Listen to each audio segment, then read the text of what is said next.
Last year, I made a video expressing my disappointment with Harley Quinn Season 3, saying that each year it served only to disappoint me more as the show went on, and I hoped that the showrunners would up their game for Season 4. So here we are. All 10 episodes have been fully released, and I have watched every single one. So, what did I think of it? I'm sorry, it's genuinely one of the worst seasons of TV I've ever seen. I know, I didn't think it could get any worse than Season 3, but here we are. It has gone so bad to the point where audiences are even agreeing with me. No episode on IMDb even reaches an average rating of an 8. In fact, the highest rated episode in the season is a 7.8, and even then it's likely it'll go down further in the future. I should also mention that if Season 5 comes out, then I'll make a video on that season, but that season alone. I will not do another if the show continues. I want to go out with a trilogy, instead of making videos on this show milking it for what I can. So, to put it lightly, it doesn't matter how many views this video or the Season 5 video gets, I will not make a Season 6 video. This series is mainly to show how poorly written this show is, and that there is better media to watch than fucking Harley Quinn. Now that I've established that, we can move forward with the real reason why we're all here. I remember when I made my Season 3 video a year ago saying that this show is the equivalent of DC Family Guy. However, I will retract that statement because saying that is an insult to Family Guy. This show has humor that is somehow worse than Family Guy. So this show is now the equivalent of DC's Velma. For those of you who have forgotten last season, let me get you up to speed, because I forgot as well. In Season 3, nothing really happens for like 90% of the season except for 4 things. The first, Joker became mayor. Then Ivy gained a power called the Green that the writers contrived from out of nowhere, and then forgot about using it this season.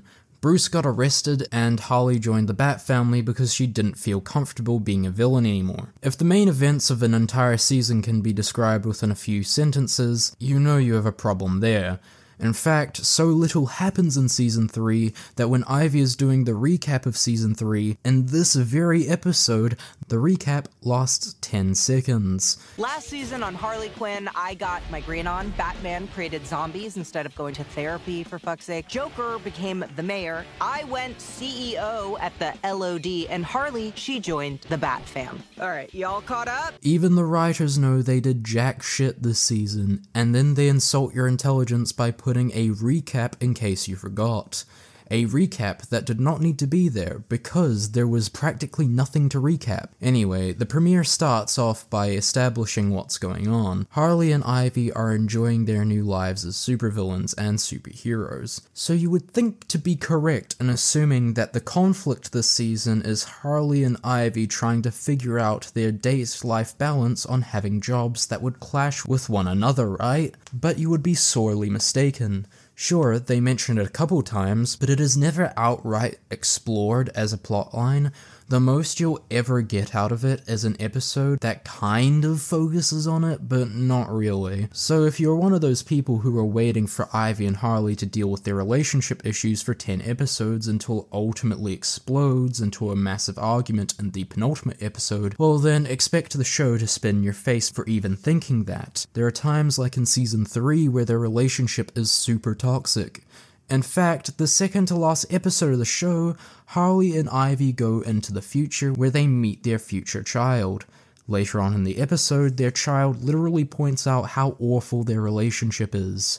And the writers, instead of maybe hinting at an upcoming point of conflict that will inevitably shake their relationship to their core, and with Harley and Ivy having to work through their issues, the writers instead pull a giant nah-uh. They ignore all the criticisms towards their relationship, and they just kinda gaslight you into thinking it's a good one. Not only do they try and convince you of this, but they do it while Harley and Ivy beat the living shit out of their future child. Yeah, I'm not sure about you, but if you try and make your characters seem sympathetic all season, and then you show them being physically abusive to a child they have in the future, then that's not going to help your case for your characters being people you want to root for. But we will talk about that a bit later on.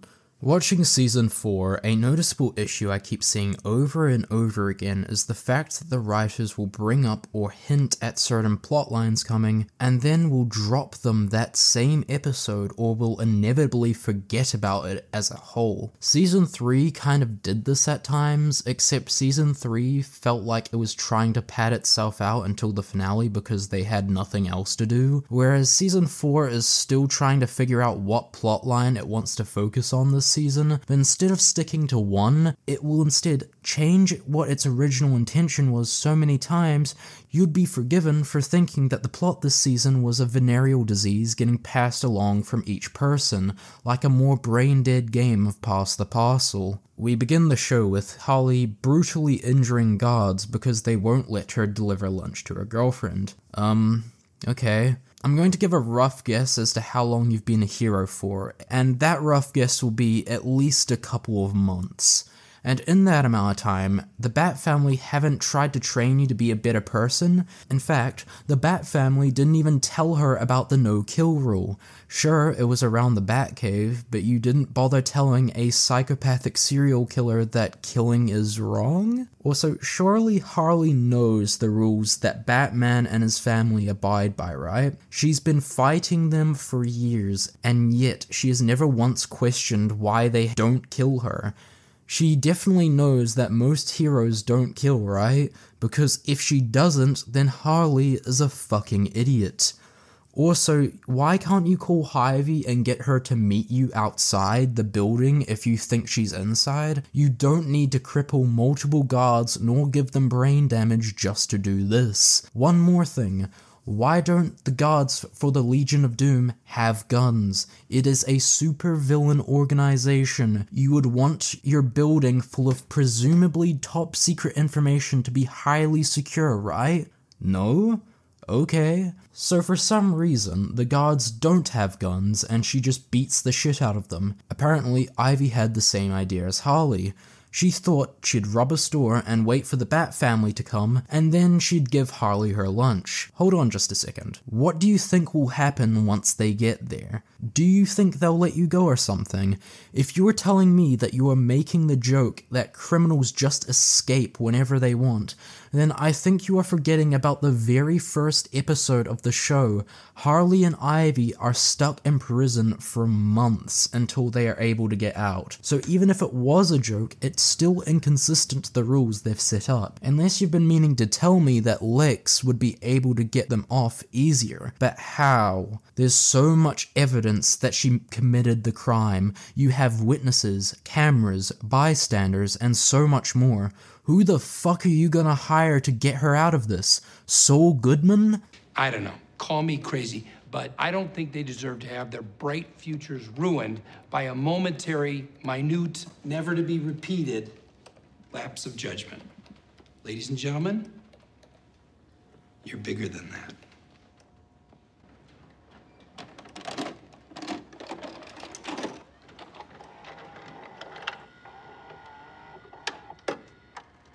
Is the bat signal working? Honey, you forgot your lunch, so I thought it would be, like, sexy if I, like, did a crime and then you and the Bat fam showed up. God, we're cute. More guards are coming. There must be, like, a shift change. Okay, good luck with your first day. I love you so much. I gotta go. After that mess of an intro, Ivy goes up to the Legion of Doom towers and meets with Lex. She suggests they do a ceremonial event that will establish that she's their CEO now, but Lex says that he won't. Okay, then why didn't you send out an email or announce it when you first hired Ivy, you fucking moron? In this scene, it has been established that the villains in the conference room are getting a new CEO. They mention it. So why didn't you tell them, Lex? Are you really that lazy to say, Poison Ivy is your new CEO? Kind of a dick move not to tell your employees who they are getting as a replacement, but fine. I guess they know a new one is coming, but not who it is. Which brings us to the next conflict that a character has to work through that will inevitably get dropped. which is Ivy attempting to gain the respect of her employees who don't like the idea of a woman being in charge. It's quite simplistic, but it could work. This kind of development has been done before. A great example of this would be in Dexter Season 3, when Masuka tries to show his co-workers that he's more than just a guy who makes perverted jokes all the time. That's not opinion, that's science. And science is one cold-hearted bitch with a 14-inch strap-on. This kind of plotline has been done over and over again, and there is still new ways to make it fresh and exciting. Instead of making it a conflict that could potentially last a couple episodes or more, they resolve it in an episode, get bored, then Ivy replaces the people working for her with women. Okay, that's fine. We did just waste time developing Ivy as a potential leader for these idiots, but whatever. This works fine as well, so long as we focus on whatever the conflict will be with Ivy and the women she's working with. Oh, what's that? They abandoned that plotline for most of the show until it's convenient for the writers to bring them up again? I think you can start to see a pattern at this point. The writers will bring something up that they've developed for something bigger, only for them to scrap it or to abandon it until they write themselves into a corner and they need said plotline again. Because of this, the season feels utterly directionless. Not only that, but a lot of the plot lines that are used are completely rushed, which makes certain writing decisions in the story feel unrewarding. We will talk more about how Ivy managed to convince her snobby co-workers and why I have a problem with how it happens later on. But first, we got our first villain of the week to talk about. Early on in the episode, we get introduced to B-list villain Professor Pig. He exists. Professor Pig has that clip out of context. Harley pieces this together from when we met Professor Pig earlier. A bit of a contrived way for Harley to manage to figure it out. This could have been a great opportunity for Harley to prove herself to be a useful member of the Bat family, but instead the show practically hands all the answers to Harley on what she has to do.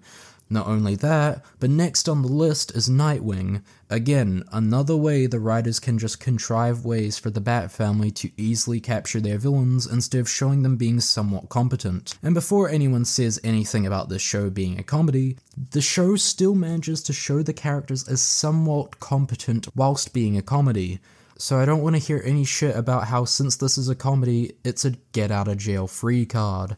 In the beginning of the show, if it was established that everyone and fights are super incompetent, then I would expect them to stay consistent towards that rule. But the show has shown that mostly everyone in the show is somewhat decent at fighting, except for clearly incompetent characters overall, so I don't want to hear any of this shit about how it's part of the joke. Also, since Nightwing is number 2 on this list, does that mean that Pig has killed 7 other people on the list without the Bat family connecting it to the Hottest Hotties magazine, and also not figuring out that this kind of killing is part of Pig's MO? So they set up a trap for Pig. After a bit of baiting, Pig eventually comes out and drugs Nightwing once he turns off the power. Instead of just taking him and leaving, he for some reason tries to get their attention instead of doing the more effective thing and just leave. There! Professor Pig! Not cool, dude. You are a fucking idiot.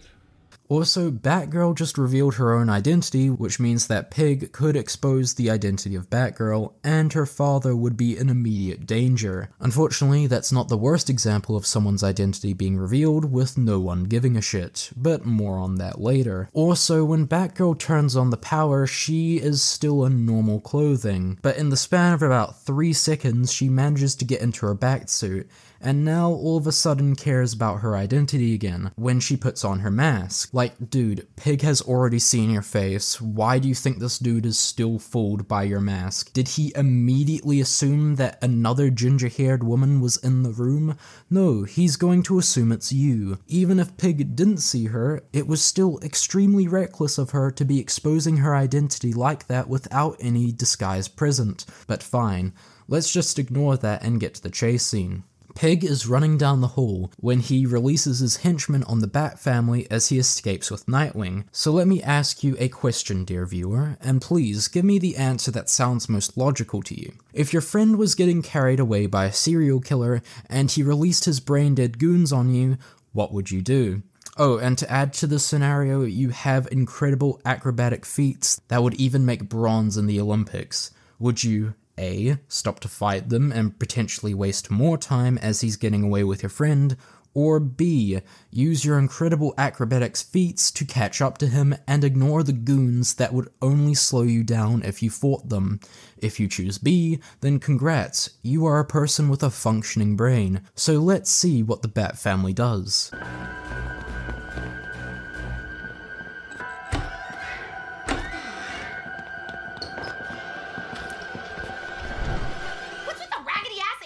They're Dollotrons, poor lost souls brainwashed to do Pig's bidding. I wish we could help. Oh, gross, don't touch me. This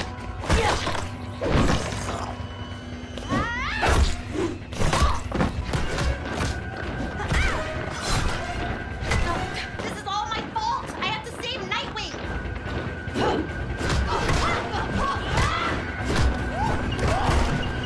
37 seconds. It took you 37 seconds before you used your brain. Congratulations, Harley Quinn, you've effectively killed an innocent person by fucking around. So eventually, Harley finds Pig, and instead of effectively trying to knock him out immediately, she just stops to talk. Fortunately, Nightwing doesn't get injured because of Harley's ultimate stupidity, but still, this is one of the worst writing I've seen in a while. And before any of you say that this is Harley's first time being a hero, then let's get a few things straight. 1. Harley has been with the Bat family for at least a few weeks now, so she should know what to do in situations such as these. 2. The Bat family didn't acrobat over these goons either, which makes them just as incompetent as Harley. And 3. Just because you are new to something doesn't mean you can throw all logic and common sense out of the window. If someone you love or care about is in danger, and you have an opening to stop them from getting hurt, then you take it. And before anyone says that she doesn't care about Nightwing, in episode 5 she clearly states if they are a family. So you do not just stand there and try to start a dialogue with the person who is about to kill the person you are trying to save. Harley then proceeds to kill Professor Pig, and again, I find it very hard to believe that she doesn't know you are not allowed to kill in the Bat family, and that no one told her nor tried training her not to. Now back to the Ivy boardroom fight. My main complaint of the scene is everyone except Ivy is incompetent here. Ivy is pretty vulnerable while she's handling Rod, and no one tries attacking her. You might argue that not every villain wants to attack Ivy, but even so, the quartz-snorting frat douche does want to attack her, so attack her. No? No one is going to attack her until each villain does it one by one? Oh, okay. We've also got another plot line that goes nowhere where we get shown that Talia al Ghul is coming to Gotham. Ooh, this should be interesting, you might be thinking to yourself. It's really not. Talia is just there to seize all of Bruce's assets from Wayne Enterprises, because she now owns it, apparently? Why would Batman himself let a criminal take control of his possessions when he wasn't around instead of, oh, I don't know, one of his proteges? Well, we don't get an answer to that question. In fact, nothing really comes from Talia coming to Gotham. And the whole Talia taking over Wayne Enterprises situation never really gets brought up again, except for a couple times during the season. Something that the audience deserves to know about, and obviously has a lot of questions, and said questions are just left in the dark for no reason. After the whole Pig fiasco, the Bat family is relatively upset with Harley killing Pig. I've already explained why this is stupid, so I will not bother elaborating further on something that has already been explained. If you've forgotten already, then here's the time code so you can go back and listen to my criticisms. Now let's see what Ivy is getting up to. Oh, what the fuck. First of all, why are the news being so nonchalant about interviewing criminals? They even act like the villains are fine and good people. Hell, later on in the show, they even get their own merch made after them. I cannot see how a group of criminals have spent years upon years terrorizing Gotham are now so positively received. They even show a beauty pageant where little girls dress up as Ivy. What parent in their right mind would let their child do this? This is the equivalent of letting your child dress up as Jeff Dahmer or putting a Ted Bundy action figure in your local Walmart. You know, this is on us for never properly training you. Hold the fucking phone. The show just confirmed that they never properly trained Harley. Okay, the Bat family is incompetent. You let a serial killer join your group because she wants to, and you'll just believe she'll abide by all the rules with no training, no conditioning, no nothing. This is bordering on character assassination right now. In fact, I might go as far as saying that it is character assassination. The reason why the Bat family do what they do is because they want to make Gotham a better place. Taking in a criminal and not trying to help them become reformed when it is established in episode fucking 1 that they have plenty of free time to do just that is out of character for every single fucking one of them. We then get introduced to our next plotline that gets forgotten about until episode fucking 8.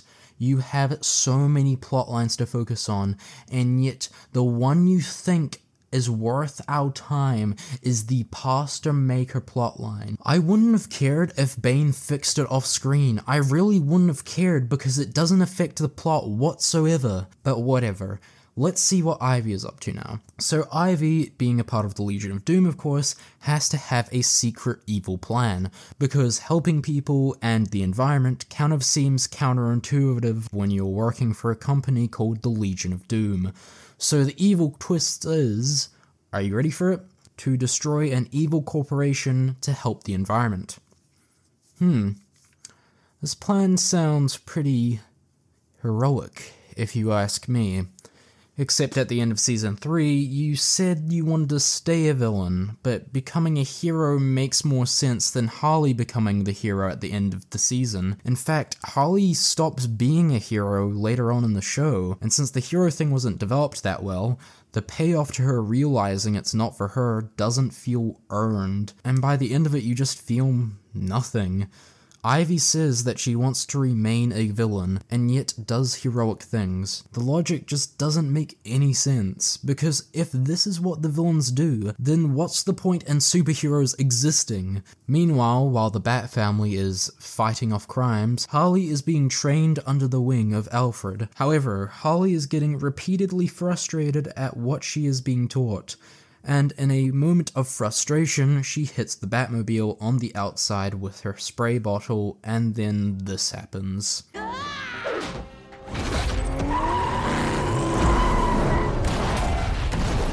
What the fuck was that? I'm sorry. A built-in function in the Batmobile should only be activated via a button is activated on the outside by a spray bottle hitting the car. I'm sorry, that makes no sense. Why would you have that function? That seems incredibly inconvenient, especially when you're trying to escape from something and you accidentally hit the car and it suddenly drives away. What a shitty design flaw. While Harley keeps on being the world's cheapest maid, someone knocks at the door. It's Talia, and not only is she taking over the company, like we established earlier, but from now on, everything crime-fighting related goes through her. Except this part is never really brought up again. They never explicitly mention again the fact that they have to get in touch with Talia again, so once again, that's another plotline that has been abandoned. One that could have been interesting if done right. Sure, Talia owning Wayne Enterprises makes no sense whatsoever, but they could have done something interesting with it nonetheless. Except they don't. They bring it up and never talk about it ever again. Speaking of plotlines that are wasted potential, Alfred training Harley is the definition of wasted potential. But they ruin it the same episode they introduce it. If they developed this further, we could have gotten some great development from Harley, and seeing Alfred training Harley would have been a neat little plotline throughout the show that could have helped Harley find her place in the world on who she wants to be. Except they ruin it in the episode they introduce it. They turn Alfred into a criminal, which completely undermines everything he taught her when it comes to being a hero. They also character assassinate Alfred and the Bat family later on in this episode, but more on that later. However, in case you think I'm some person who just hates everything, there was one thing I liked this episode, and that part was with Joker when Ivy was talking to him about trying to get her permits approved. The character of Joker is pretty charming in this show, and I think the only reason he has stayed consistently entertaining as a character is because he's not focused on a whole lot throughout the show. Well, let's see what Harley is up to. Step aside, or I'll have to fuck you up! I wish a bitch would try. Why? Oh no. The reason I have a problem with this is because Alfred and Batman have trained the Bat family, yet in episode 4, the Bat family can't even fight. And Harley is way better than them. Oh, trust me, that is a huge problem that we'll talk about more in depth when we get to it. But I thought I might as well mention it now, since this scene shows that Harley cannot fight Alfred, yet can fight the entire Bat family and beat them on their own. Miss Harley, I understand why Master Wayne chose you, but the other people in this manor don't do well with impulsivity. Actually, why did Bruce choose you, other than a bias towards you because you made him feel a bit better when he was sad? Him letting you into the Bat family is fucking stupid, so I would like to know his logical reasoning as to why he let you in. This episode also subtly plants the seeds of Harley and Ivy eventually going to have a huge spat between each other, except that never happens. The show can put as much emphasis as they want on an eventual falling out or fight that will happen between the two, but at the end of the day, the show cannot handle the fact that there is a word called consequences, and that it has to be used in storytelling. What's that? Harley and Ivy are showing signs of a very toxic relationship in season 3? Well, actually they're just fine, and the show will constantly try to convince you otherwise that this kind of thing in a relationship is healthy and normal. What's that? Conflicting work-life balances? We'll mention it from time to time, but we won't actually make them have a falling out because of their work life. It's like the show wants you to think they are the perfect couple, when in reality they are probably one of the worst cases of a toxic relationship I've ever seen. I talk about this more in detail in my season 3 video, but I still think it's important to highlight the show's refusal of admitting that their relationship is a bad one. There are no big fights, no resentment between each other, no nothing that shows that their relationship could be in a struggle apart from the first couple of episodes of each season where they loom a potential threat that will put a strain on their relationship. And then after those first couple of episodes, the writers will act like their relationship is so great. It's a classic case of the writers wanting to have their cake and eat it too. And I forgot to mention this earlier, but Harley's original crew barely has any screen time this season. Clayface has disappeared from the season like a ghost. He makes a small appearance in season 3 and one in the very final episode of season 4. They just shooed him away so we got more Harlivy stuff this season, and shit with the Bat family. Then we have King Shark. King Shark is still around this season, but it's very clear that the showrunners are trying to show less of him as we progress further into the show. He's in half the episodes this season, with at most showing up for a minute before he disappears into the void of nothingness. Then there's Cyborg, who has been completely forgotten about this season. He was shown to be alive for an episode in season 3, and has never been on screen again, nor has he been mentioned since then. He has just been erased out of existence in this show, which makes me question why they didn't just leave him for dead in season 2 instead of making up some reason why he has to live. If you are never going to use a character when you bring them back to life, then keep them dead. There's literally no point to it. Psycho is barely in the show, but at least you can kind of explain why he isn't. Instead of the showrunners having fun with these characters, it feels like they are not writing it because it's fun, but more out of obligation. People like King Shark, so throw in some King Shark scenes so they'll keep watching. People like Clayface, so we will make him show up in like 2 episodes so people keep watching.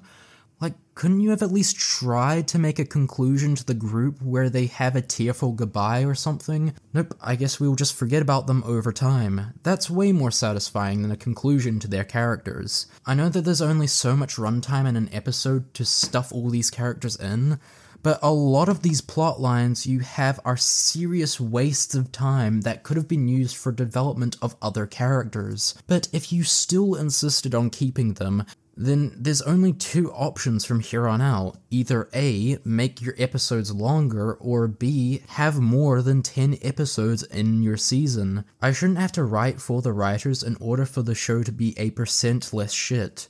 But we're at the point where each episode a character is getting assassinated brutally without fail. Which, speaking of brutal character assassinations, let's talk about the man himself, Alfred Pennyworth. Alfred has been mentoring Harley for her to be a less impulsive member on the team, something that would be very beneficial to Harley's character development and would give Harley something to do this season. However, when they go for a drive, Alfred is making her do all kinds of things that would go against his principles. Why are they doing this? Well, so they can pull the very not forced twist of Alfred being a criminal. The jig is up, Alfred. Drop the gun. I'm afraid I can't do that. What a twist! Alfred making Harley drive recklessly in the middle of the day in the Batmobile with nothing to hide their identities while they drive around for people to see is fine. Them getting in and out of the car to go shopping whilst their identity is not at all hidden is totally fine. Worst of all, Alfred committing a bank robbery with the Batmobile is such a middle finger to his character. Not only is he putting his identity at risk, but he is putting every single member of the Bat family at risk as well for having their identities revealed to the public. Not only is this extremely out of character for Alfred, since he has been nothing but loyal to the Waynes for years, and it is established in the show that while Bruce Wayne was out of commission, he was still willing to take care of him even while he wasn't taking care of his company. Which means when Bruce Wayne wasn't taking care of the company, they were losing so much fucking money.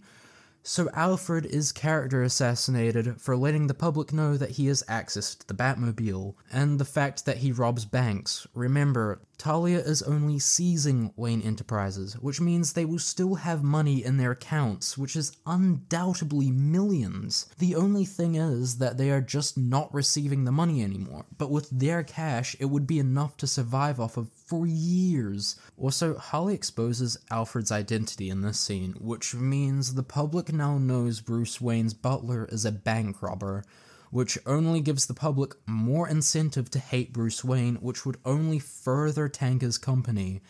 Then the Bat family confronts Alfred in a public area, an area, mind you, with a shit ton of witnesses, cameras, and more, so bye-bye secret identity. Which, once again, character assassinates the Bat family for exposing themselves. They literally exposed themselves. What the fuck? How stupid are you people? What's even worse is that he risks the identities of everyone involved just to see Bruce again. You do realize if you accidentally expose the Bat family's identities, then Bruce's identity will be at stake too, right? Plus, you didn't even bother doing any research as to which prison Bruce was in. And since Bruce is a high-class celebrity, it would obviously be reported on which prison they are keeping him in. You just thought that committing a random crime would lead him into the exact same prison as Bruce. Alfred, for someone as seemingly bright and cunning as you sure seem to be stupid as hell for conducting this disaster of a plan. Whatever. At least it's over now. I don't have to think about this god-awful episode ever again. After the chaos that was last episode, Harley and Ivy decide to take a holiday together to relax. However, the place that they are going to relax is a resort for evil villains. So obviously this might cause some internal conflict with Harley, and just conflict in general. Harley spends the whole episode trying to find a way to relax whilst trying not to be a hero at the same time. This, once again, could be an interesting premise if Harley had more time as a hero on screen for us to see her become a more moral character. And if she was trained by Alfred, this would have put her morals to the test in an interesting way to see if she can really enjoy an evening with her significant other, or will her heroic mindset kick back, ending up ruining the party for everyone. Then the next episode would focus on Harley getting pissed at Ivy for ruining the event, which could be the catalyst that would start an explosive argument between the two that would show why either their relationship doesn't work, or why Harley and Ivy's jobs don't intertwine with each other. It's an episode that could easily work within the right context, but they use it at the beginning of the season, when Harley's hero instincts haven't fully kicked in yet, and she's practically still a villain, which means whatever they are trying to go for didn't work as intended. I should also stop talking in hypotheticals and get to the problems that are present within the episode. The first one being that Ivy somehow even thinks that this is a good idea in the first place. This is a villain resort. There is a huge risk of Harley being killed on the spot there because Harley is already a known hero at this point in time within the villain community. In fact, throughout the episode there have been multiple points where the different villains point out the absurd nature of Harley, a hero, being at a villain resort, which means that Ivy is, you said it, character assassinated. What's unusual is the people running the resort are seemingly fine with the hero being allowed up in the pool area where the villains hang out. Sure, they allow you to bring hostages, but since Ivy stated that clearly wasn't the case, why isn't Harley being kicked out? I also don't know how Harley hasn't been killed at this event, because random people are killing each other, yet no villains think, there's an easy target here that would make my life easier if I got rid of her. Nah, better kill random people instead. Harley proceeds to get pretty uncomfortable with being around an environment where killing people is the norm, because she might get in trouble with the Bat family, and with Batgirl's constant prying and calling her, it only makes the event more stressful. First of all, there are bathrooms in the resort. You can just take the call in a private area. Even if there is music around, what is the Bat family going to do? Judge you for partying? Another problem is that Harley has now wandered off from Ivy's field of view, which means that Ivy can no longer protect her from every single villain around Harley. The final issue I have, and I saved the best for last, is Bruce getting character assassinated. Bruce is seen being a voluntary DJ at a villain resort. This goes against everything he stands for. In this show, he has been shown to be against the idea of being a wingman to criminals, and yet here he is, being a DJ for a resort where innocent and guilty people are dying as we speak. Wow, Batman, you're a great guy. Harley, in a fit of rage, decides to make her own alter ego, because if Batman can go against his established character, then why can't she have some fun too? So she decides to give herself a disguise, that being a pink wig and some glasses. Wow, you're not even going to change clothes? Because the moment you walk out, everyone will know that you're wearing the clothes Harley Quinn wears. It's not like it's a clothing brand or anything. Her outfit was literally designed by her character to be worn by one person, which means it is a limited edition item that no one else can get their hands on. So the moment someone sees that you're wearing those distinct pieces of clothing, it's bye-bye Hargret. Also, you're not even gonna bother washing up your white makeup? You know, the makeup that is commonly used by Harley Quinn? Before I hear anyone say that Superman has a revealing identity so it's fine, then let me counter that with another point. Superman does not wear a distinct piece of clothing to himself and something that no one else in the world has. Superman does also not have pink skin or any sort of skin color that can be discernible from a usual skin tone. Harley has both of these and does not do anything to make it less noticeable. Clark Kent wears glasses and tries making himself look like a slumped average office worker so he doesn't draw attention to himself. If that's not evidence enough for you, then I would recommend reading up about the time Charlie Chaplin entered a lookalike competition, and out of 40 contestants, he placed 20th. Anyway, Harley is now under a new persona and decides to have some fun and let loose, when all of a sudden, she gets a call from Batgirl, so she throws her phone away in a fit of rage.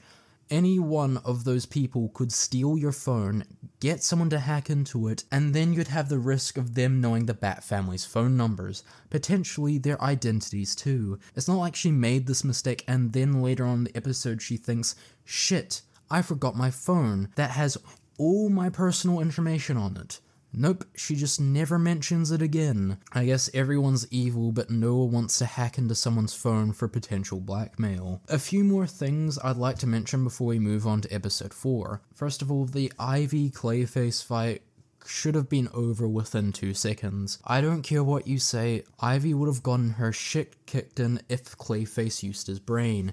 He can wrap around people and suffocate them, and since he doesn't feel any pain, it doesn't matter what Ivy does to him. But Clayface never uses this move despite providing a great advantage to him. Also, Ivy said that she fought with Clayface because why again? I just got worried. Like, what do we have to connect over if we can't even make fun of Clayface's show? Okay, but Harley didn't care about the fact you were making fun of Clayface. She cared because innocent people were in the way, and they were going to get hurt. Then there's also this scene. Do you really want to kill a bunch of innocent people over tickets? More than anything, I just got worried. Do you really want to kill a bunch of innocent people over tickets? More than anything, I just got worried.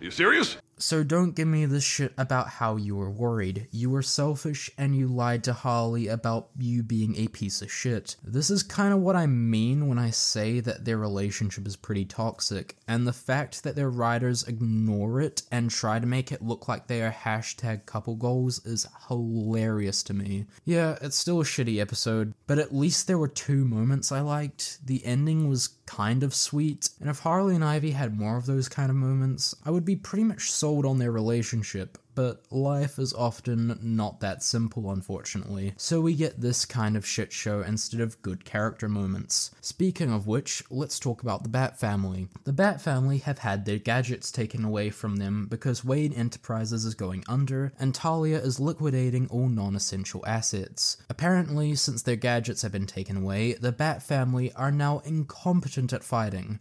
Jarvis, show me all the scenes of the Bat family fighting this season without their gadgets.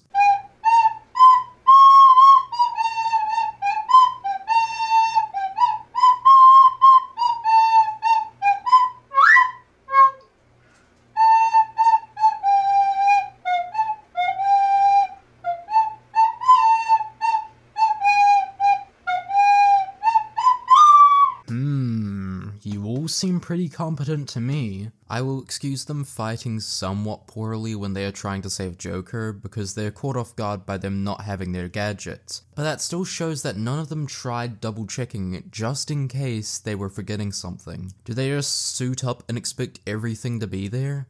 That's pretty dumb. You should at least check before you go out.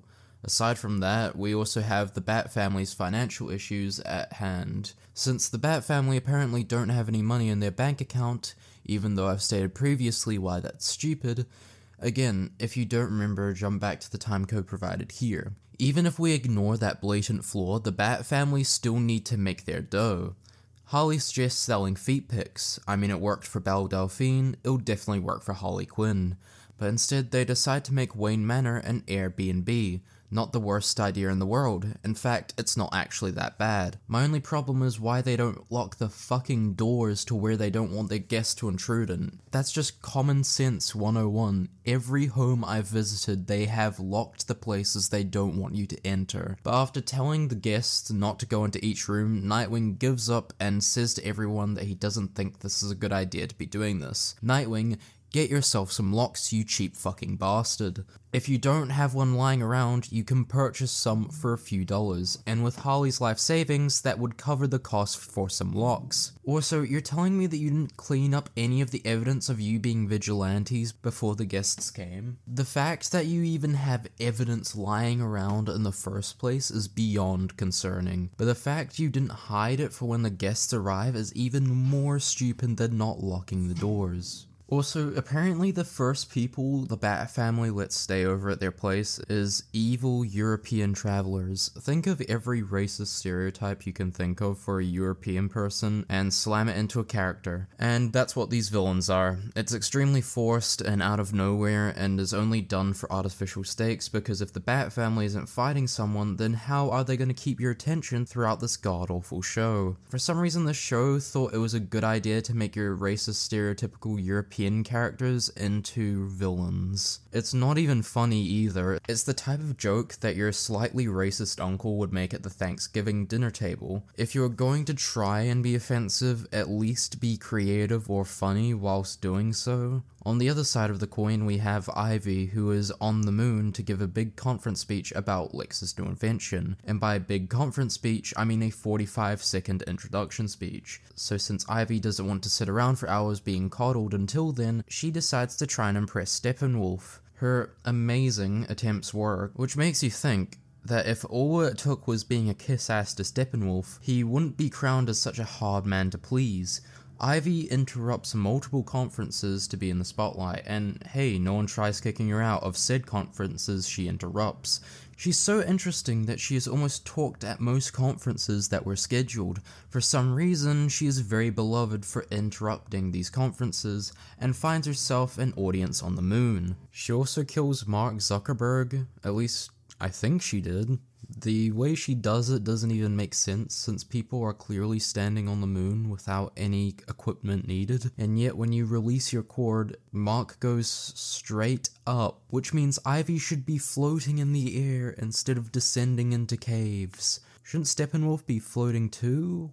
We will never know, and apparently people miss Mark so much they raise a campaign in hopes of finding him, despite showing off a picture of him floating, which means they could have helped him, but I guess they didn't want to tell anyone where he was so they could go get him. Ivy is just also being extremely reckless and irresponsible. Like, yes, it sucks that you only have 45 seconds to present, but you have been doing conferences all day, which means that your voice is going to have a higher chance of failing. If that happens, that failure is on you. I'm not saying don't have fun, but what I'm saying is don't do shit that'll wear your voice down without a fucking doubt. Like, I don't know, doing conferences the whole day? I'm not on Lex's side either, because he's also a fucking idiot for not ever checking up on her for the entire day to make sure Ivy isn't doing anything that could ruin the conference. So when the conference comes around, Lex does the speech and uh-oh, Ivy seems to be more popular than Luthor. So what does he do about this? He throws a temper tantrum and kills everyone on the moon except for Ivy for some reason. Despite her being a person who lives off of plants, you'd think that if you put her in an atmosphere with no oxygen, she would die instantly, because plants need oxygen to survive, and so do humans. So even if you were to say that her powers are stopping her from dying, her powers are based from plants, which need oxygen to survive, so Ivy should just be fucking dead. I'm almost convinced that this season was written by AI. And to top things off, Joker becomes evil again. I don't really have a problem with it. It's just the fact that there's no real setup and payoff to Joker becoming evil is what really bothers me, but oh well. And that was episode 4, we're close to halfway, but one could mistake this video for being almost finished because of how nothing of substance really occurs in these episodes. Speaking of nothing of substance, come one, come all, as we talk about one of the worst episodes in the show, episode 5. After the mess that was last episode, the writers gathered around and said to themselves, how could we make things so much worse? This episode is the result of that. This episode is pretty Jim Gordon-centric for no real reason. He's kinda just there to be a plot device for future events, that being the reasoning for Batgirl's disappearance, Nightwing's death, and Harley getting cloned. Oh, did I not mention that? Yeah, Harley got cloned accidentally, and while the reasoning for it is nonsensical, we will cover it later on, when that episode comes around.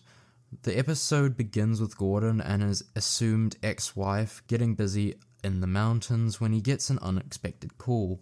It's Nora Freeze. She proceeds to tell Gordon that she found his application in a bar somewhere, and asks if he wants the job. 1. How in the world does Nora of all people decide who gets to work at the Legion of Doom? Because I can see almost no one approving of Gordon's resume except for Nora. Secondly, could they not find anyone else to hire? There would be a lot of people wanting to work at the Legion of Doom, especially since it is a well-respected organization for some reason. But somehow Gordon got picked. Even worse, he didn't even fucking apply to work there. He just left his job resume at some bar hoping someone would find it. Another point, if his reference was Batman in his application, surely that would be reason enough not to hire Gordon, right? Because they're the Legion of Doom. So already not off to a great start. I'm sure it'll get better, right? Yeah, who am I kidding? It's not gonna get better. In other news, Harley is having trouble fighting crime because she doesn't have night vision. Why does she need night vision, I hear you saying? Hasn't she fought in the dark just fine previously to this fight? Very good point, dear viewer. I know that the scenes where she has fallen in the dark had some amount of light to help her, but this fight is literally the same. There's a couple sources of light that should mean that she would be fine if she's fighting, but I guess not.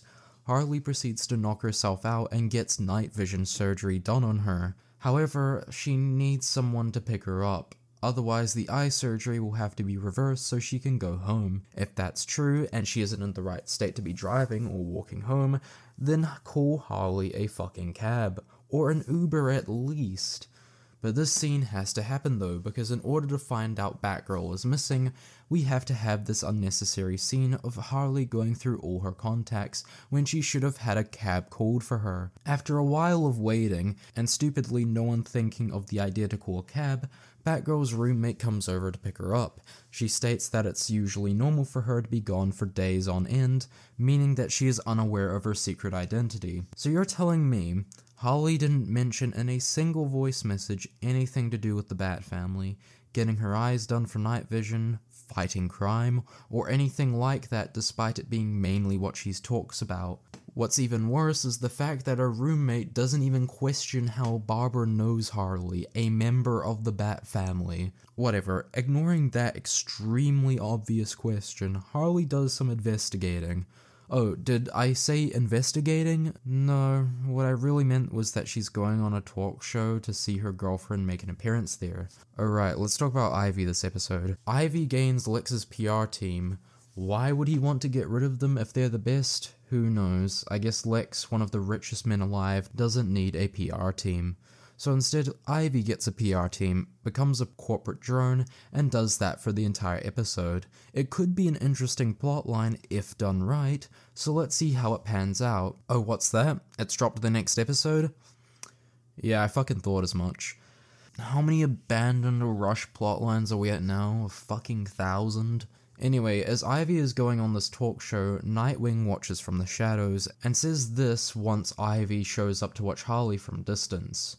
Nightwing, what are you doing here? Oh, I was actually just leaving. I got all the evidence I need. Have fun, though, cheering for your evil girlfriend. So, did Nightwing not know that Ivy was Harley's girlfriend? She literally makes it clear multiple times that she's dating a villain. In fact, she, exposes herself in episode 4 while she states that Ivy is on the rocket ship. Unless this scene is meant to imply that he is judging Harley for showing up to the talk show instead of helping find Batgirl, which one, he is arguably wasting more time by trying to scold Harley for having an evil girlfriend than searching for someone he cares about more.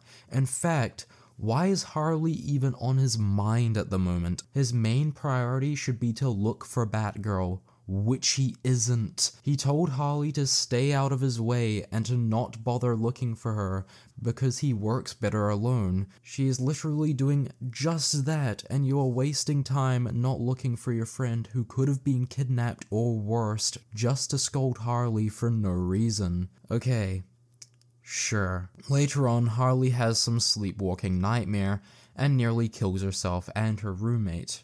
This sleepwalking thing is never shown again after the Nightwing death arc. She never has another dumb sleepwalking moment, and it is never brought up again until episode fucking 9.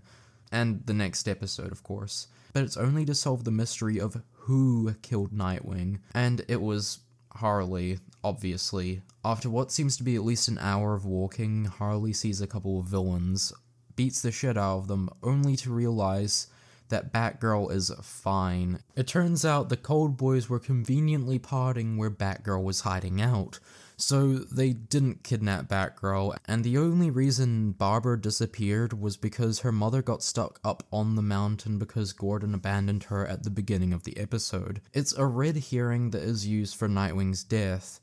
Alright, we should probably talk about Nightwing's death. Harley, in her unconscious state, gets very angry at Nightwing and kills him. She even chokes him out from behind and fucking kills him. Yeah, somehow she can choke him out even though Nightwing has been shown to be pretty skilled in this show, so the fact that he couldn't even defend himself was pretty stupid. We get shown context later in episode 9 that Nightwing is arguing with Harley that she kidnapped Batgirl, despite there literally being no evidence for that, and the fact that Batgirl is in the cabin so you can ask her yourself. Why aren't you checking in on Batgirl? Why are you wasting your time with Harley of all people? She's literally right there. But whatever, Nightwing dies, and the mystery of who killed Nightwing begins. This reminds me of the Showstopper episode from BoJack Horseman. Spoilers for BoJack Horseman, obviously. Skip here if you don't want any spoilers, but it's a pretty big comparison I'm going to make. In the penultimate episode of BoJack Horseman, BoJack starts having trouble discerning reality from fiction. This is mainly caused due to the pills that BoJack has grown a dependency for during the majority of Season 5. Eventually, BoJack thinks he received a note from someone who claimed that they would tell everyone every bad thing BoJack has done. Knowing BoJack's track record, it's a lot. So most of the episode is dedicated towards trying to find out who sent this note, while BoJack spirals even more to the point where he hallucinates a musical about how fucked up he is as a person. The reason it's a musical is because his girlfriend at the time, Gina, wants to be in a musical, but never got the chance because of her botching it in an audition, which crushed her confidence. Eventually, it is revealed that BoJack himself was behind the note. Now, the point of this episode was not about the mystery of who sent the note, but mainly to point out how far off the deep end BoJack has gone with his opioid addiction, to the point where he cannot tell what is real and what isn't at this point. To make matters worse, he loses his girlfriend Gina over this, and the very next day nearly kills her because he thought she was someone else. This entire plotline of the episode is to just show how badly BoJack's addictions not only hurt himself, but impact the people around him severely. This whole incident is what gets him into rehab and what makes him become a better person as a whole.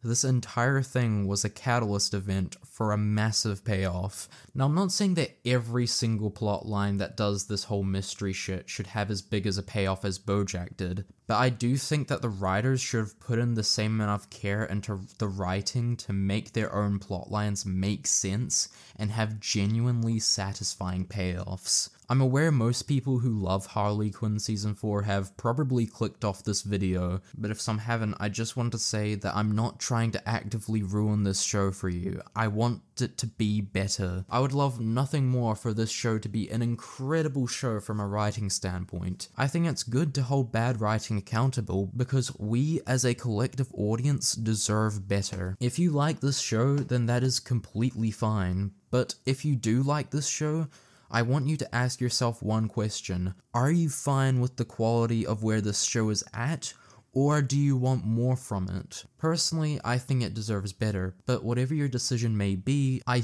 think that the bad writing cannot be ignored in this season. Anyway, enough of the reflection. We are now halfway through the season now, and the episodes aren't getting any better. Harley decides to hold a funeral service for Nightwing, while everyone pays their respects to him. Wait, hold on. Where the fuck is Bruce? Was he not told about the death of his child by anyone? Did Batgirl, Damian, Harley, or literally anyone else not tell him? And before anyone says that it would ruin his identity, I would like to remind you that even Alfred is here. Also, since it is revealed by the end of the season that Bruce could have left jail at any time, him not leaving sooner when he heard that Nightwing died is beyond stupid. Also, I know that this show is about dark humor and all that, but who in their right mind thought that an ass mold on Nightwing's coffin would be a good idea? Whoever suggested that, I need to have a word with them. After a bit of a mourn, the show realizes that it cannot hold the audience's attention for more than 30 seconds, so we have to have our obligatory action scene where a villain attacks them from out of nowhere. Did none of you think to hold this somewhere more private so something exactly like this wouldn't happen? Are you aware that every single one of you attending the funeral has the brain equivalent to mashed potatoes? Before anyone can do anything, the Flash takes care of it, and hold the phone, why are you so fucking slow? In the next episode where you appear, you aren't as slow, so why the fuck are you the equivalent of a sloth? Good to see that the Flash is being treated the same way that he is in every other piece of media. Fucking brain dead as always. Back to Ivy, where she starts to figure out that only just now that the Johns aren't great, and that's after they send a tweet for Ivy saying that she is saddened by the loss of Nightwing. Instead of telling them that they should have given her options on what to post on social media, she just lashes out at them. The Johns are not so innocent either. They freak out when they get the tiniest bit of resistance. They post a hate piece on Ivy. I'm sorry, aren't you a PR team? Actually, why does Ivy need a PR team? She's a fucking villain. She is supposed to be hated by people. This isn't some random joke. This is a plotline that takes up 2 episodes. Ivy's plan to get rid of the PR team is definitely the plan of all time. Ivy's plan is to just say fuck you to them in front of a live audience. Why not do something evil to them? Kill them, drop them off to a minefield or something. I'm not sure, but it's something that would actually get rid of them instead of just talking shit to them. You've seen that they're not human, so they won't just go away. Also, I find this line particularly hilarious. That, combined with being a straight-up genius, is what makes me, me. Also, I'm objectively gorgeous. Yeah, from what we've seen, genius is the biggest overstatement of the year. If I were to compliment one thing, I would say that the fight between her PR team and the natural disasters was mostly good. Apart from a couple small things during the fight, they all used their powers somewhat efficiently, and they worked together well as a team. My biggest complaint about the fight would probably be that Ivy did nothing during the battle to help, which doesn't really make sense to me, but overall, the fight scene is at least something that made sense. Apart from the way we got to this fight being ridiculously stupid. Meanwhile, Harley and Barbara track Nightwing's tracker to the Legion of Doom headquarters, and Barbara blames Ivy for the death of Nightwing. I don't find this a problem. Barbara is clearly distraught over the death of a friend, and her acting on impulse instead of logic is fine for me. What isn't fine for me is the rest of the Harley plotline that plays out this episode. Harley ties up Batgirl's hands and sits her down next to a bar, so Batgirl could easily walk away, but Harley just assumes she won't. Also, putting someone who is grieving next to a bar is kind of a shitty thing to do, since grieving in that way is very unhealthy. And you, as a psychiatrist of all people, should know that. But whatever, Batgirl gets drunk and gets into a fight with Toymaker or something. So she drunkenly fights with him, and when I say drunkenly, I say that because she barely lands the first punch and falls straight onto the floor. Then she turns into some gymnast kicking everyone's asses with ease, as if she wasn't near one's asses. I don't fucking know, I'm not sure how anyone would be able to do that shit. Sure, it's fiction, but it literally showed her stumbling and shit a second ago, and now she's fighting with ease. This is not consistent to what we've been shown. The fight continues until Joker comes through the door and admits to everyone that he killed Nightwing. So Batgirl, in a fit of rage, tries to take out Joker, but for some reason Harley holds her back. Why are you holding her back? Didn't you say you're all about emotional release and shit a second ago? Why are you worried she's going to get hurt? Because you sure as hell weren't worried when she beat up an entire room of supervillains. If she can take on a room of supervillains, she can take on a guy she's probably had to deal with a couple times due to her being in the Bat family. But sure, hold her back for some reason. A bigger problem than that would be Batgirl even knowing how to fight. Which is it? Does the Bat family know how to fight, or are they more incompetent than a wheelchair-bound granny? You can't show me one thing when you've explicitly shown me another. Not only can she fight well, but she can fight while completely hammered. What was the point of episode 4 if you're just going to actively contradict yourself from this point? A day later, and an extremely sleep-deprived Harley takes a visit to Gordon. Assuming he still has footage of last night's event, he should have footage of there being another Harley, except he doesn't. Gordon tapes over practically everything that isn't sexual, which makes me wonder why he got hired in the first place. This conflict could have been figured out fast as fuck if the Legion of Doom actually hired someone competent for their security needs. You know, security, one of the most important aspects for a corporation, especially when it deals in evildoing. But as we've been shown before, the writers aren't very good at their jobs, so we'll just have to move along. Batgirl continues her investigating whilst giving Harley the cold shoulder. It's understandable why she's doing that, so I don't have any complaints. Batgirl suggests that she talk to Ivy, and then proceeds to shut her out. However, when Harley tries talking to Ivy, the only time she's available is at 4 AM. Why is Ivy so unavailable? Well, it's because Ivy wants to steal something called the Time Sphere, a device that allows the user to go to the past or future, and if it falls into the wrong hands, could assumedly have catastrophic consequences. So why does Ivy need this Time Sphere? I actually don't know. She states the only reason she's doing this is because it would be like a nice trophy to hang on a wall or something. So the second she gets rid of her PR team for more freedom, she decides to pull a heist like this. Why? I thought you were doing socially conscious evil. Why do this if it's not a part of your plan whatsoever? Well, it's because they want an incredibly confusing way to explain that Earth is doomed, and fell apart within 6 days. Yes, you heard that right, Earth fell apart in 6 days, and no one was able to stop it. As ridiculous as this sounds, I'll cover it more in depth as the episode progresses. For now, we will have to see how Ivy manages to get her hands on the Time Sphere first. Now, for something as important as the Time Sphere, where would you decide to transport it? Would you get the entire Justice League to help? Would you move it via air transport? No, think again, dumbass. They're moving it via a normal transporter with very little security. What else would they do? Wow, you are certainly asking for it if you barely have any security and you are just moving via the ground with no help from any superheroes. So Ivy gets a hold of the driver and starts to control where the driver drives because of her vines controlling him.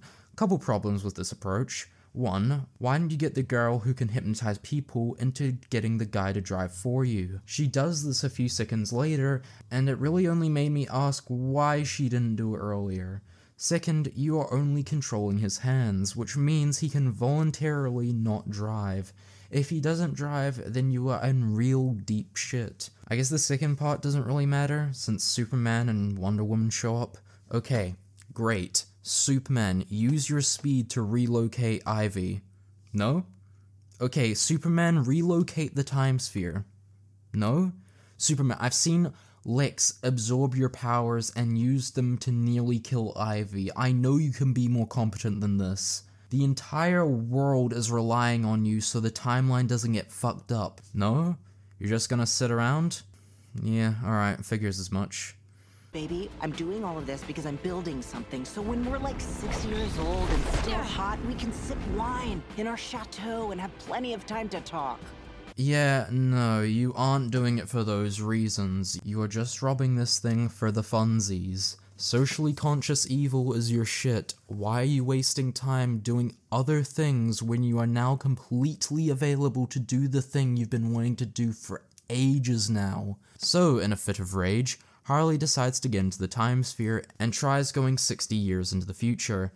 Ivy, seeing this, doesn't try to apprehend her and then try to talk things out. Instead, she just lets Harley do her thing. After their imbecility gets them trapped into the future, they get attacked by robots. Then for some reason a group of people decide to save Harley and Ivy even after they murdered their friend. And their reasoning? Well, of course, there is none. Sure, Harley and Ivy are seemingly known around here by the group, but since they are dead in this timeline, they could be imposters, so why bother saving them? Especially after they killed one of your teammates. To keep it short, the planet basically died in 2024, and Gotham is run by the last remaining member of the Bat family, Robin. So in this timeline, apparently Bruce, Batgirl, and Alfred are all dead.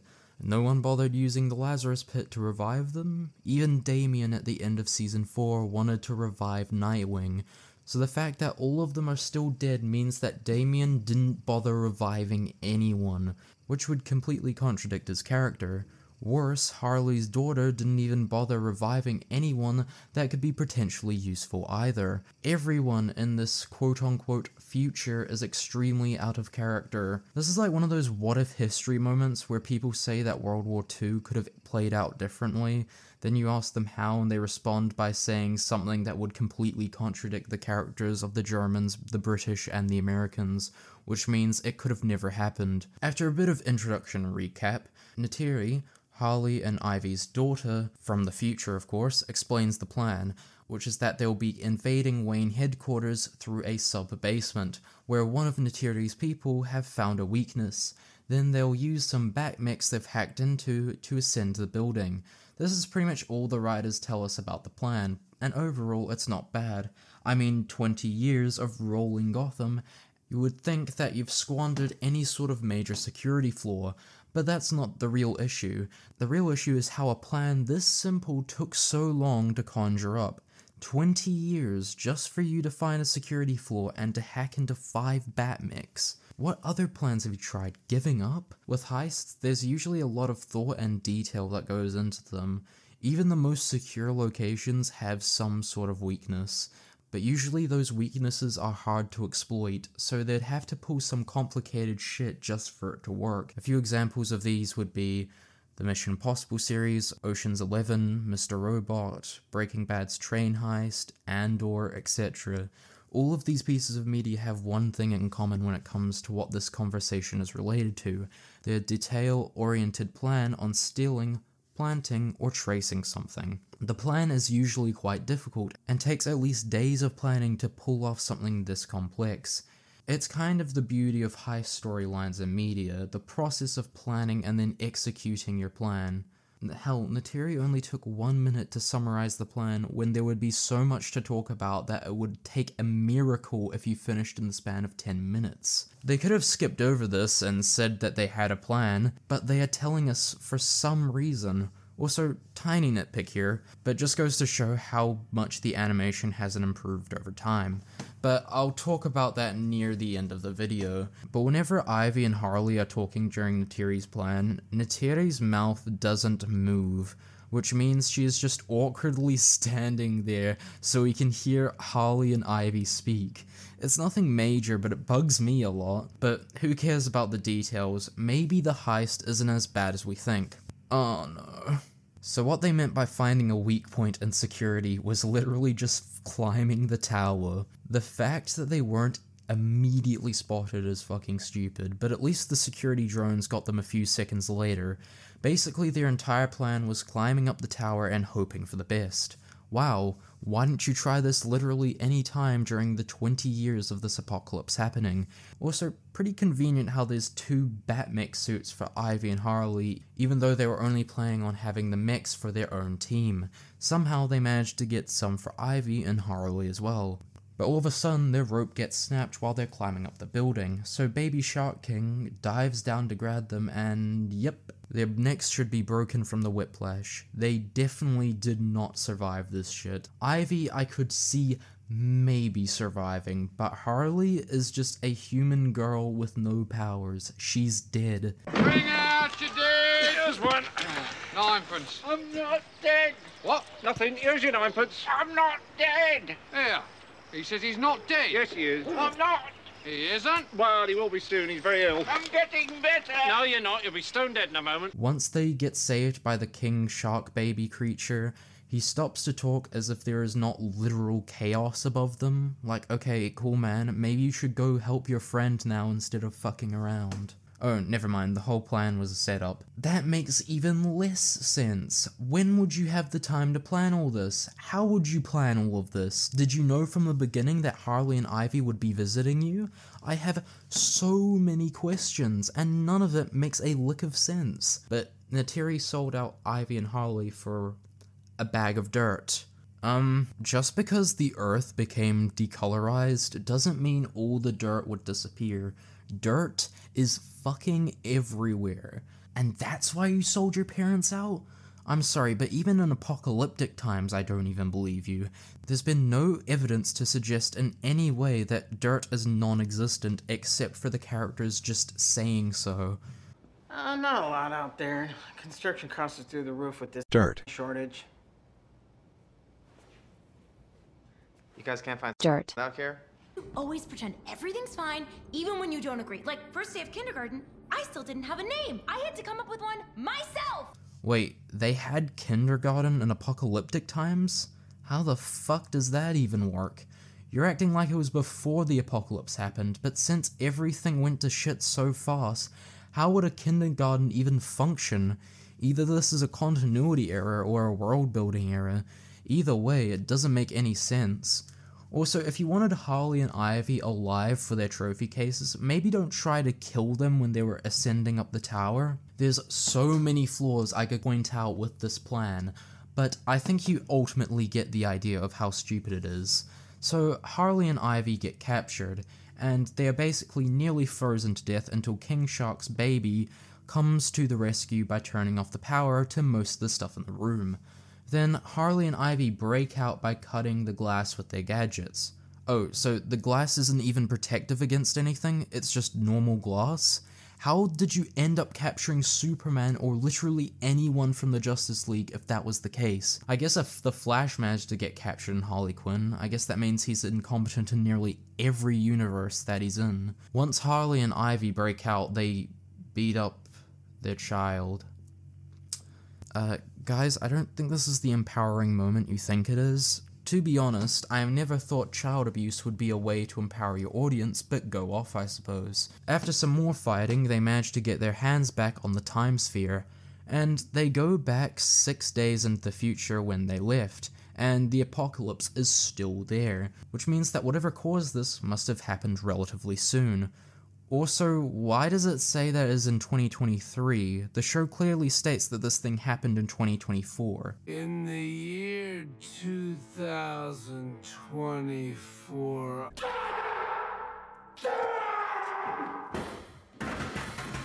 Yeah, so that's already a massive continuity issue right there. But don't worry, the continuity of this show won't get destroyed any further, at least in this episode, because this episode doesn't feature Harley, nor Ivy at all. Usually I'm a huge fan of side character-centric episodes. They can be a great use of time for a lot of character development. Not only that, but they can also forward the plot in new and meaningful ways. Basically, if done well, character-centric episodes that don't put a huge emphasis on the main character can be great for development and furthering the plot. So what does Harley Quinn do with its time? Well, it focuses on Bane, still continuing his quest to fix a pasta maker, and a few side characters that get trapped in the Legion of Doom headquarters. Spoilers, the plot lines aren't very good, but I'll go in-depth as to why they both don't work as plot lines. Let's talk about Bane's plotline first. Bane has been tasked by Nora to fix a pasta maker for her. His time in Italy is spent learning the ways of how to properly make the best pasta by Mama Macaroni. This side plot is sweet, but completely pointless.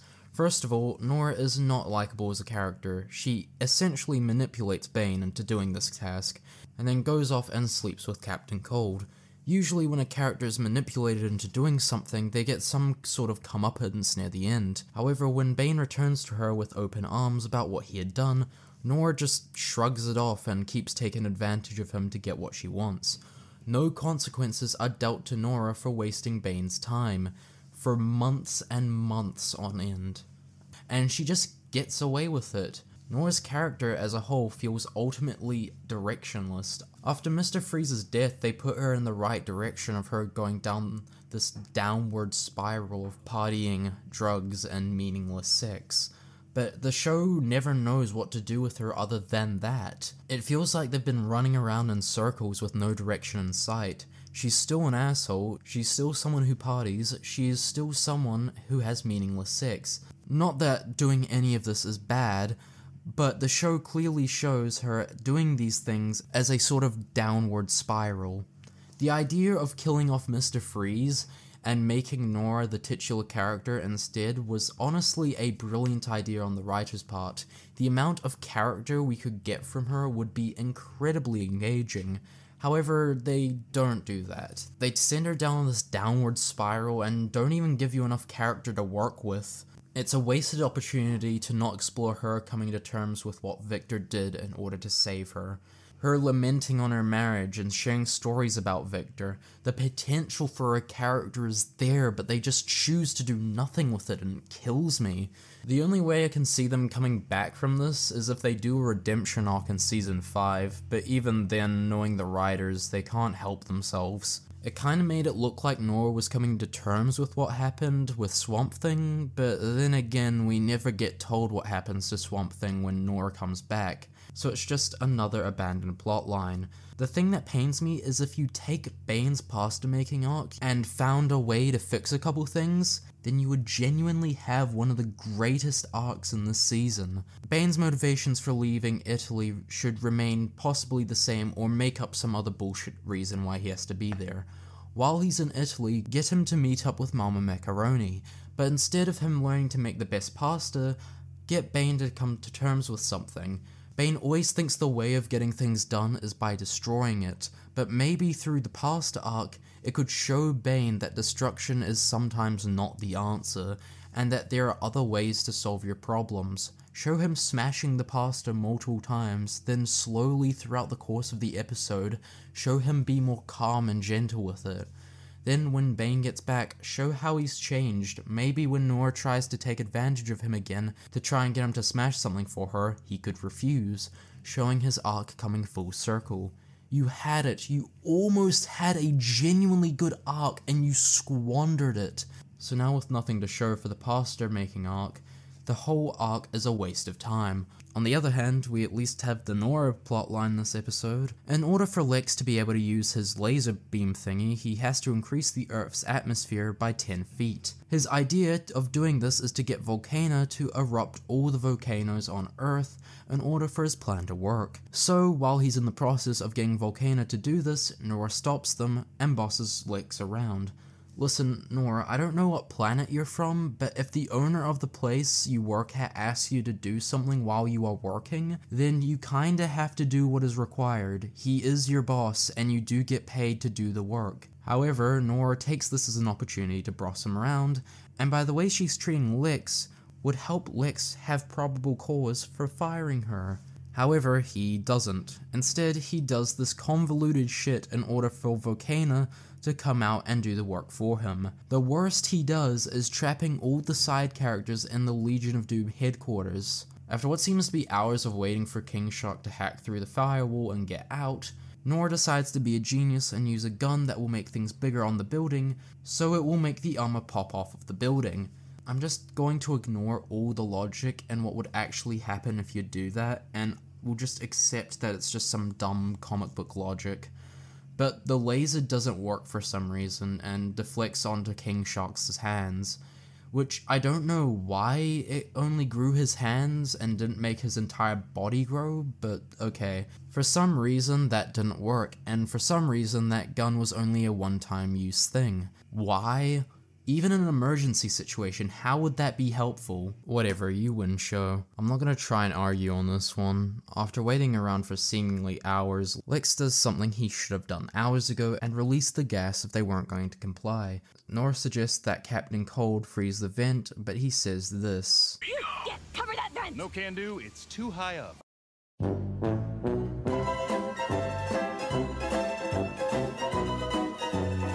It's too high up.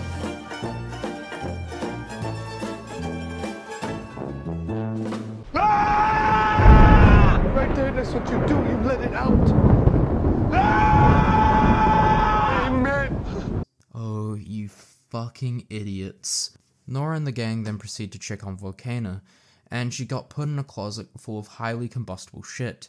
Seeing an example of Captain Cold's previous use of intelligence, I'm not surprised that this strategic genius put her in a closet full of combustibles. This gives Nora an idea on how to escape, and she uses a whole bunch of combustible material to create the equivalent of a volcano eruption. Even though that wouldn't be enough to explode jack shit, but apparently that one explosion was enough for the ozone layer to be raised higher, even though it was stated earlier that it would need to be multiple eruptions to trigger the Earth's ozone layer to increase. But, okay.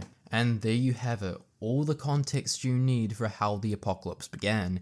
Even though half of the episode didn't need to exist, at least we got some context as for what happened. I wonder what else we'll get context for in the next episode. Oh dear god. Okay, let's recap. Lex has released a device that is slowly killing all of mankind, and Harley and Ivy are the only ones who can stop it. Apparently. Harley also has a clone of herself just running around, and Nightwing's death is still unknown to the audience at this time. Now that we've got that covered, let's continue. Harley and Ivy proceed to scheme away at how they'll stop Lex. Before they even have time to process this, Harley's clone comes out and introduces herself. Since most of the plants are dead because of no sunlight, it makes sense why Ivy can't help. However, what doesn't make sense is how Ivy is already growing quite weak near the end of the episode. Plants can go for nearly 20 days without sunlight, so Ivy should be decent until most of the plant life dies off, but I digress. Harley chases clone Harley down, and instead of Harley explaining how she was made before, she decides to do it right now when she's captured. Because why not make everything inconvenient for everyone? Basically, Ivy flicked off one of Harley's hairs onto a potato. That potato got cloned in the microwave, and instead of creating another hair on top of that potato, it created a fully fledged Harley. First of all, how does that machine work? Because all it took was a hair strand for a clone to be created. Does that mean literally any piece of DNA will fully clone you? If so, why isn't Gordon being cloned? He put his fingerprints on the potato. Then there's the fact that the potato that is cloned gets cloned in the microwave, but Harley isn't in the microwave either. But then there's the fact that clone Harley isn't in the microwave even though she got cloned as well. Instead, she is 10 feet away. Despite the cloned potato having an established point of origin, Harley does not, which already breaks its own rules. Also, Harley should not have been created from a single strand of hair. If the machine truly did clone shit, that means that only the hair would be cloned too. Even more weird, she's 5% potato. But since the cloning device was mostly potato, shouldn't it be the other way around? Wouldn't it be 5% Harley and 95% potato? Writers, can you please make rules for something as simple as a cloning device? Can you please make it just even consistent, I beg? Ivy then confronts Lex, and his evil plan for why he did all this is to weaken Superman, so that he and the most important people can relocate to the moon, while everyone on Earth stays weak forever. Newsflash, Lex, they won't be weak forever, they'll be fucking dead. You die without the sun, arsehole. Unless that is the point, then that's on the script writers for making that line so confusing. Meanwhile, Harley catches up with other Harley, and basically she's been fighting crime with Batgirl, and stating that she's been returning lost puppies to new owners who won't lose their animals. Okay, what the fuck? I'm pretty sure a lot of people in their lives have had their pet get lost once or twice. That doesn't mean their owners don't care about their pets and treat them horribly. Harley, are you a fucking arsehole? Speaking of which, where the fuck is the Justice League? Why aren't they trying to stop Lex? Flash shows up later in the episode, so what the fuck are you bozos doing? Here's a quick tip if you're making your main characters live in a world full of superheroes, make sure they actually fucking exist when shit like this is going on. Don't make them disappear until the plot needs them to show up again. That just makes me feel like you are a bad writer. Well, since the Justice League can't be fucked stopping Lex, I suppose it's up to Ivy and Harley to stop Lex. What kind of amazing plans have you been coming up with, Ivy? Hit me, come on. He must have a switch that just turns off the laser. We just have to get inside. He must have a switch that turns off the laser. Why? Like Lex said, he wants humanity to be weak forever while the important people live on the moon. If that was his plan the entire time, he would not have bothered making an off switch. And if he does have an off switch, you'd bet your ass he would be making his team disable that switch so it can never be fully turned off. However, due to the power of nonsensical plot and character decisions, Ivy is somehow correct. Before they can discuss it any further, Lex's men cut off the line that is holding Harley and Ivy. Oh,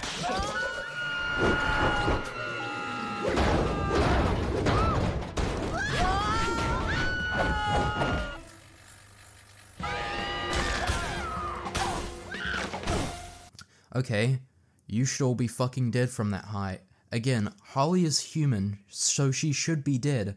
Clone Harley dies from a fall that is not as big later on in the episode, so she should be dead, but isn't because the writers still need to reveal their little mystery. What's an even greater mystery is when Clone Harley dies, her whole body explodes into potato mush, even though it has been established before that she is 5% potato and 95% Harley, which means that mostly blood should be spilling out, not potato.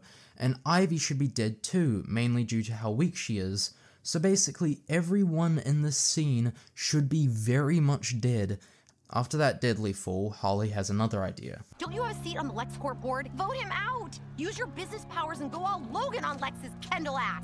Oh great, you are all just parodying a way better show. Not only is it a better show, but it actually has writing that makes fucking sense. You do not deserve to reference Succession, not after the disastrous writing you've pulled this season.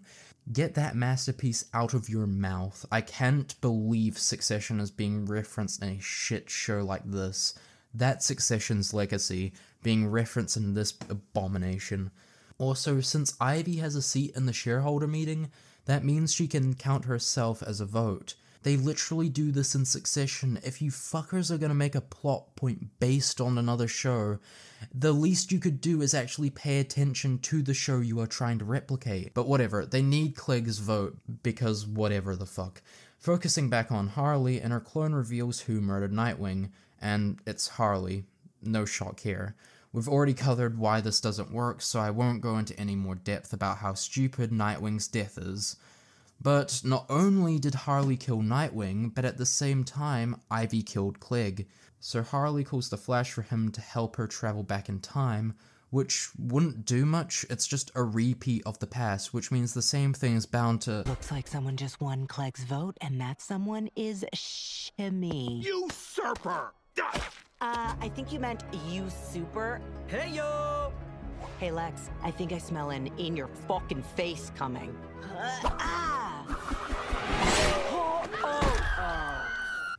Okay, that doesn't make any sense for obvious reasons. How did a different event occur when you went back in time? Nothing changed for Ivy to do something different, which means nothing different should happen. Once again, these writers cannot write time travel for shit. Now that Ivy has killed Clegg, the vote will most likely end in a tie, which means Lex will still remain CEO of the Legion of Doom. So the vote takes place, and to no one's surprise, Lex wins. Except we are missing one thing: Clegg's wife. And Clegg's wife has decided to vote for Clegg and his apparent demise. I don't know whether you can do this or not. I've tried researching this, but I haven't found much. If there are any people who have a better grasp on this kind of thing than I do, then just tell me in the comments. Alright, so at the time of recording, I've received an update. So while officially I haven't got any confirmation, I did ask online, and a lot of the people have said technically yes, and the answer is no.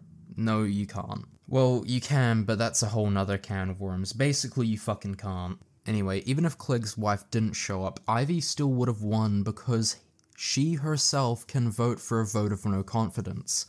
Also, Clegg's wife's reasoning as to why she helped is even more stupid.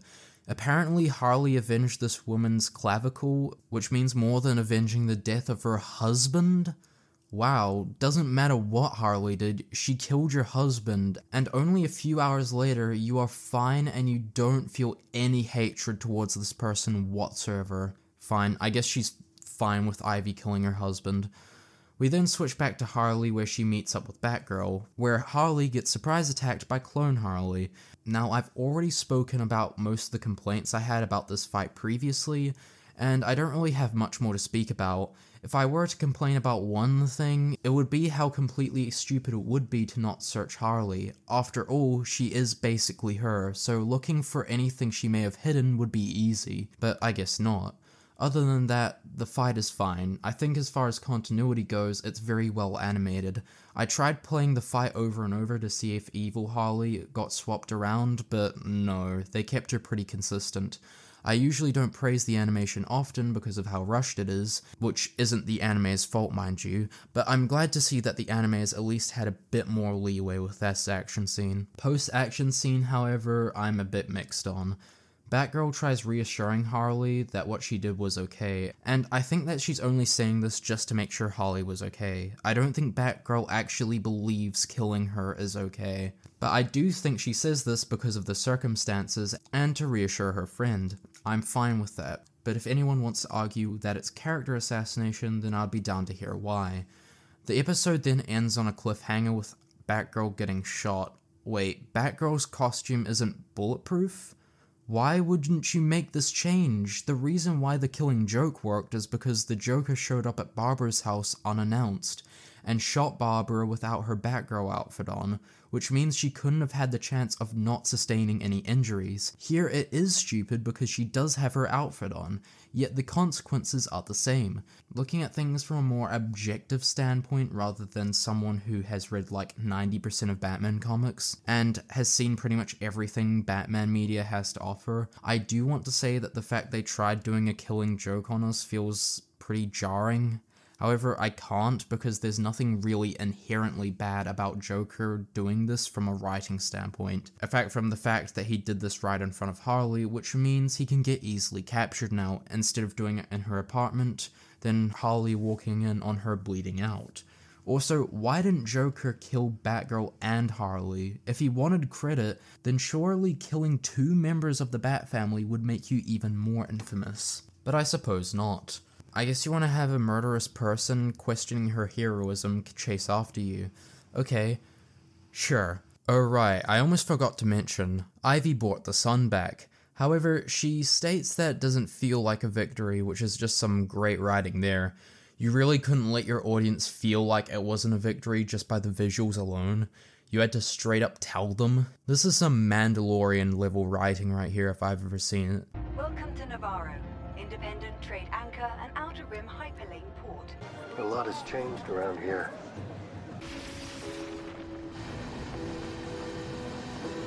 This doesn't feel like a victory.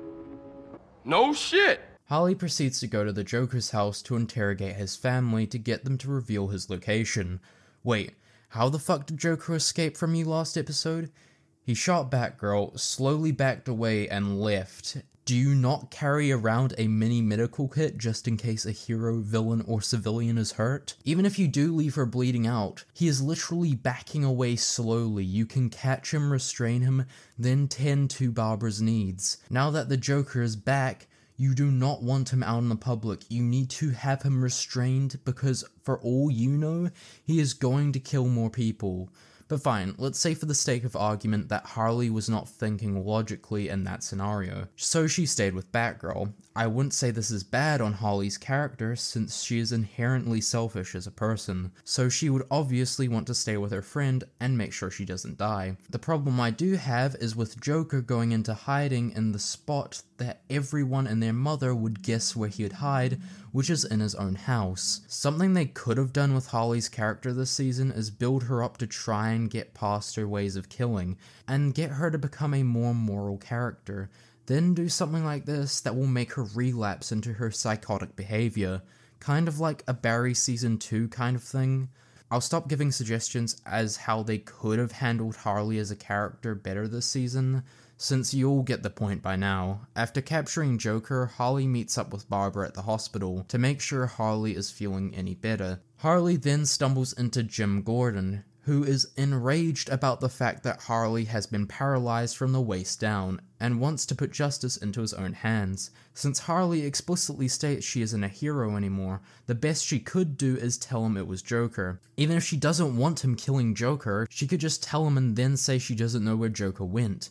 What is making yourself not tell the father of the daughter who got a lethal injury who did this to her? That's just beyond fucked up. I'm not in the Bat family anymore. Yeah, Harley, you aren't a hero, but since you're wanting to be in the middle, then tell the fucking father. I'm not in the Bat family. Now you know what? Fuck you. While Harley is being an asshole, Ivy is slowly realizing that maybe trying to make a real difference by joining an occupation that requires you to do evil shit may not be the right way to make meaningful change. As I've been trying to say throughout this video, it doesn't make any sense why Harley is doing socially conscious evil when her plan is not even fucking evil.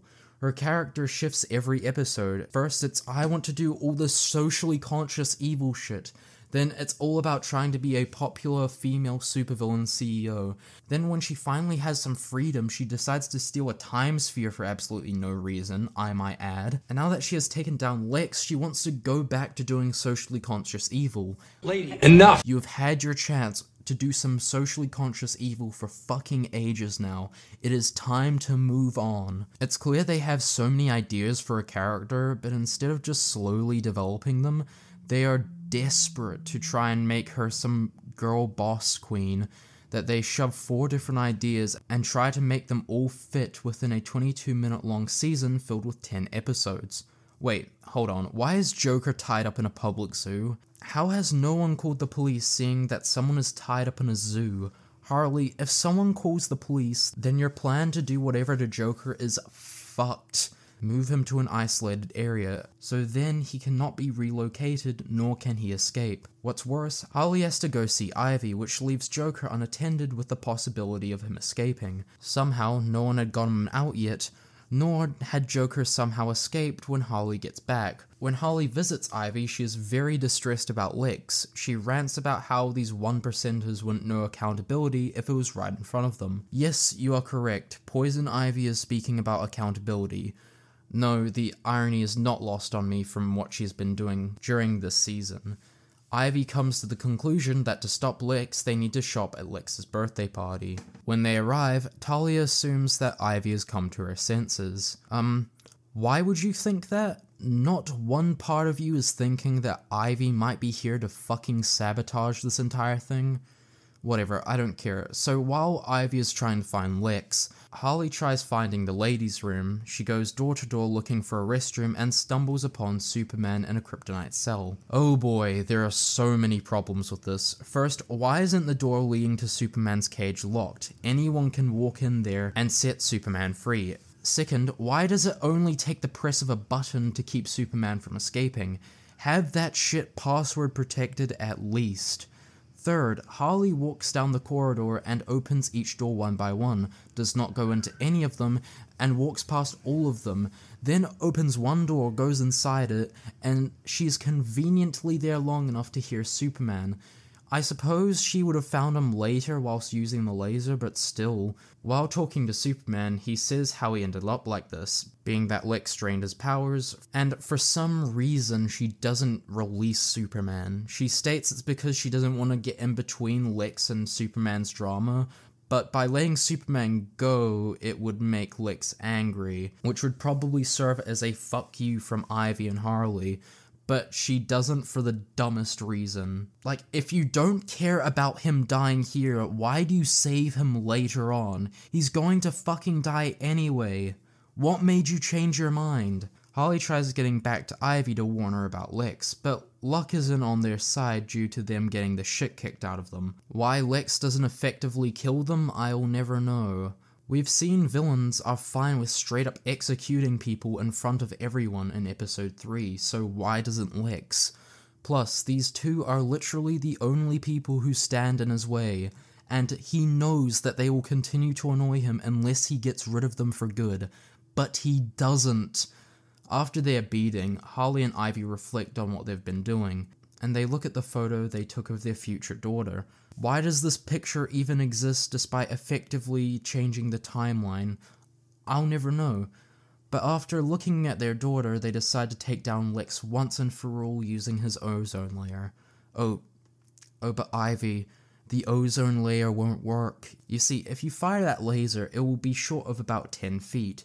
So to use that laser, you need to erupt a volcano, despite them saying previously it needed to be multiple, but whatever. But basically, if you fire that laser, nothing is going to fucking happen. So Harley and Ivy get on their moon buggies, Lex sees this, gets mad, and flies after them. Now, when you have the powers of Superman, how would you chase after someone who is driving in a slow-ass dune buggy? Would you A, use your ability to use the power of flight to go after them? B, use your super speed to go after them? Or C, use a moon buggy to chase after them? That's right, it's C. Fuck logic, use a moon buggy, despite that making no sense whatsoever. What's also stupid is the fact that Ivy and Harley are trying to aggravate Lex, despite them both knowing what he's already capable of, and if he finds out what you're doing, he will definitely kill you if he hasn't already. So why aren't you trying to be low profile about this again? Who fucking knows at this point?